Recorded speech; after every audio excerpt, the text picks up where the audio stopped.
cinéma.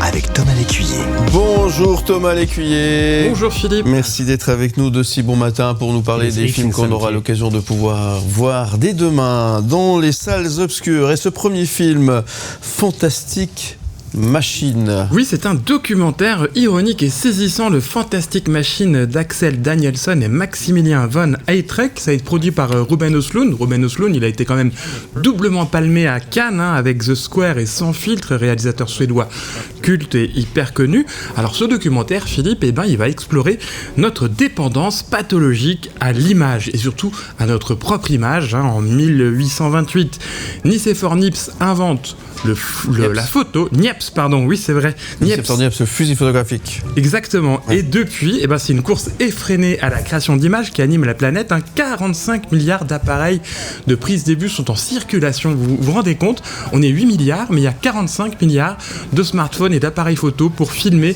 tous nos faits et gestes, souvent ridicules. Le voyage propose un voyage à 1000 à l'heure, justement, au cœur de cette révolution. C'est parfois amusant, parfois saisissant, parfois consternant. De la première photo aux images de la Terre vue de la Lune, des images de propagande aux selfies, beauty filter, des jeux télévisés aux vidéos de chats, l'humanité ne semble être obsédée que par une chose, voir son propre reflet dans les écrans. C'est une plongée vertigineuse au cœur du monde des images que nous propose ce documentaire.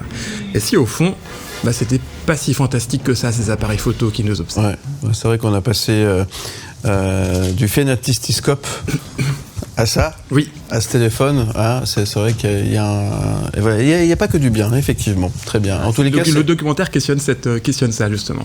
Très bien. À voir donc dès demain dans les salles obscures et c'est de toute façon fort intéressant à voir absolument.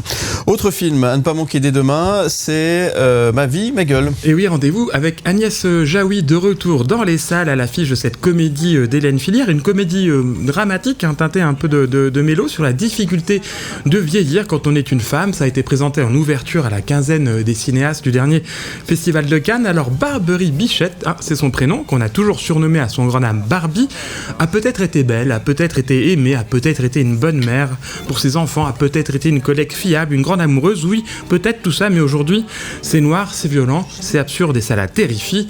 Elle a 55 ans, autant dire 60 pour arrondir. C'était fatal, mais comment faire avec soi-même, avec la mort, avec la vie, avec cette évolution inéluctable ? Agnès Jaoui est poignante et très très drôle dans ce rôle. On retrouve à ses côtés Valérie Donzelli et Philippe Catherine qui jouent son propre rôle et qui compose aussi la musique du film. C'est un très beau rôle pour Agnès Jaoui, toujours aussi excellente, drôle et touchante. Et ce film aussi est à voir donc dès demain au cinéma. Le dernier sommet. Oui, alors on entend beaucoup parler d'Inoxtag, le youtubeur qui a gravi l'Everest et qui a sorti son documentaire il y a 2 jours. Et bien figurez-vous qu'il n'est pas tout seul à faire des exploits en montagne, il y en a même beaucoup d'autres, des vrais alpinistes, notamment Sophie Lavaux. Alors Sophie Lavaux, tenez-vous bien, c'est la première Suissesse. Intérêt de bien se tenir là. Après Erhard Loretan en 1995, la première française et canadienne, hommes et femmes confondus, à avoir gravi les 14 sommets de plus de 8000 mètres de la planète. Oh. Et on retrace la dernière ascension qu'elle a fait avec ce documentaire produit par Canal+, qui s'appelle Le dernier sommet des panoramas à couper le souffle, justement, pour cette expédition de l'alpiniste franco-suisse au sommet du Nanga Parbat au Pakistan. C'est le dernier des 14 sommets qu'elle devra gravir. C'est une expédition incroyable. Elle aura fait 22 expéditions en tout depuis l'année 2012. Ils ne sont qu'une quarantaine d'alpinistes au monde à avoir réalisé cet exploit, dont 3 femmes seulement. C'est éblouissant en termes d'image, l'exploit humain est aussi très fort et très poignant et on aura la chance d'accueillir Sophie Lavaux prochainement dans Mardi Cinéma pour qu'elle nous raconte de vive voix ce formidable exploit, le dernier sommet à découvrir dès demain dans les salles. Magnifique. Autre film qui sort demain, Speak No Evil. Oui, c'est le film d'horreur de la semaine pour aller frissonner dans les salles obscures. C'est le remake américain d'un terrifiant film danois du même nom sorti en 2022. Alors le film danois est une terrifiante satire sociale qui glace le sang.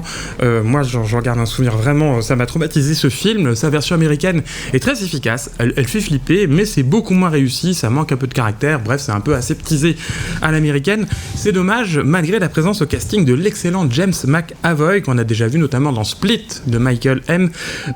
Night Shyamalan. Speak No Evil nous raconte l'histoire d'un couple d'Américains ayant récemment déménagé à Londres. Ils passent ses vacances en Toscane avec leur fille. Ils y font la connaissance de Paddy et Clara, un couple épanoui malgré le handicap de leur fils Ant. Tout le monde devient copain. Paddy invite Ben et Louise à passer un week-end chez eux dans la campagne anglaise. Le week-end commence par être très très malaisant et va se transformer en cauchemar car ce brave père de famille, Paddy, est en fait un dangereux psychopathe. Philippe, James McAvoy est quand même très très flippant, mais je vous conseille de découvrir la version originale de ce film Speak No Evil, sorti en 2022, version danoise originale. Et de demain au cinéma, Les graines du figuier sauvage.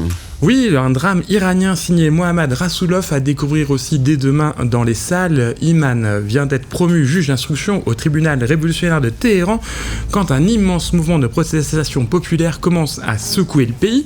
Alors Iman, il est dépassé par l'ampleur des événements, mais il se confronte à l'absurdité d'un système et à ses injustices. Il décide de s'y conformer et donc de respecter, de continuer son job de juge d'instruction. Le problème, c'est que ses deux filles, Rezvan et Sana, étudiantes, soutiennent le mouvement, elles, avec virulence. La paranoïa envahit le père de famille lorsque son âme de service disparaît mystérieusement. Que faire alors ? Philippe, s'il est censé combattre le mouvement dans lequel ses propres filles se sont engagées, c'est la question que pose ce film, récompensé au dernier festival de Cannes. Mohammad Rasulov connaît bien la croisette puisque plusieurs de ses films y ont été montrés et récompensés, comme Au revoir, Les manuscrits ne brûlent pas et Un homme intègre.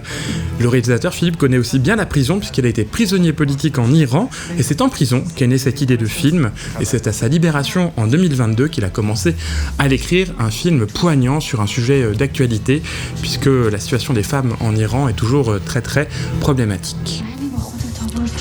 Très beau film à voir donc dès demain au cinéma. Et on termine avec Ni chaîne, ni maître. Oui, c'est mon coup de cœur ciné de la semaine. Le cinéma américain a fait son devoir de mémoire à de nombreuses reprises au sujet de l'esclavage, de la couleur pourpre de Steven Spielberg à Django Unchained de Quentin Tarantino. Le cinéma français, lui, n'a que très rarement abordé le sujet et a du mal à regarder ce passé en face. Simon Monteiro, c'est un scénariste émérite, il a notamment signé 2 excellents thrillers, il a signé le scénario de ces 2 excellents thrillers, Goliath et Boîte Noire, et il passe pour la première fois derrière la caméra pour accomplir ce devoir avec un premier film qu'il réalise, Ni chaîne, ni maître. C'est un film historique excellemment bien documenté, mais qui glace le sang aussi par sa rigueur historique et sa capacité narrative. On est sur l'île Maurice en 1759, ça s'appelle alors l'île de France. Les Noirs arrachés à l'Afrique et réduits à l'esclavage sont considérés comme des animaux et encore moins bien traités. Certains tentent de s'enfuir et de reconquérir leur liberté et leur dignité, on les appelle les marrons. Ils sont alors chassés comme des bêtes jusqu'à une mort certaine. C'est évidemment un film historique, Philippe, mais c'est aussi efficace comme un thriller et comme un survival movie, puisque ces marrons qui vont tenter de s'échapper, ils vont être poursuivis par une redoutable chasseuse d'esclaves incarnée par Camille Cotin, qui est assez terrifiante dans ce film. Ils vont être poursuivis par des chiens, ils vont devoir survivre dans une jungle hostile, on ne sait pas s'ils vont s'en sortir, c'est vraiment haletant comme un thriller, c'est poignant, c'est un film nécessaire. Camille Cotin est excellente comme d'habitude, et Benoît Magimel, qui joue le maître des esclaves, est aussi toujours parfait. C'est vraiment un grand coup de cœur, et on aura Simon Monteiro tout à l'heure en interview dans Mardi Cinéma. Aime le média où tu veux, quand tu veux.